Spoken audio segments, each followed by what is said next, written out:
In April, U.S. Customs and Border Protection issued a Withhold Release Order for products made by Shanghai Select Safety Products Company Limited and its two Chinese subsidiaries, Select Safety Products and Select Protective Technology Limited.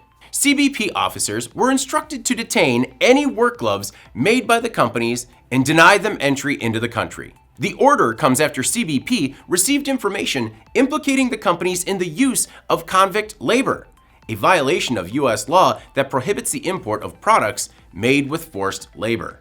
According to a report from Wisconsin Watch, a nonprofit, nonpartisan news organization, the gloves in question include Milwaukee Tool branded gloves. The labor abuse allegations came to light in November 2022 when a Chinese exile, Shi Minglei, started a petition to get Milwaukee Tool to stop using slave labor. According to her campaign, Shi's husband was detained, tortured, and secretly sentenced to prison for his human rights work. Last June, Walmart pulled the gloves from shelves following a Wisconsin Watch investigation that found prisoners working 13-hour days, 7 days a week, for the equivalent of about 48 cents per day. Gloves from Shanghai Select will continue to be denied entry until the importer can prove the goods were produced in compliance with regulations. CBP did not specifically link Milwaukee Tool or any American brand to Chinese suppliers. In December 2022, Milwaukee Tool said it does not tolerate forced labor. The company says it has strict policies and procedures in place to make sure no authorized Milwaukee Tool products are manufactured by using forced labor. The company says it regularly conducts thorough reviews of its global operations and supply chain.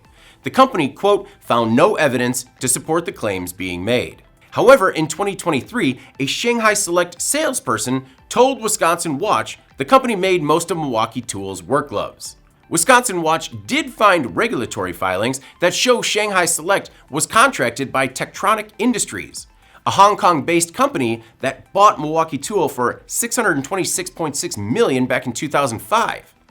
In March 2024, Tektronic said Milwaukee Tool had uncovered counterfeit Milwaukee Tool branded gloves in China on multiple online marketplaces and in police raids of counterfeit resellers. However, Shanghai Select was not named as a counterfeiter. According to the International Labor Organization, nearly 28 million workers suffer under forced labor conditions worldwide. These withhold release orders are used to show foreign companies that worker exploitation will not be tolerated in U.S. supply chains. These bad actors also harm American workers and law-abiding businesses that cannot compete with forced labor goods sold below market value. I'm David Mantey. This is Manufacturing Now.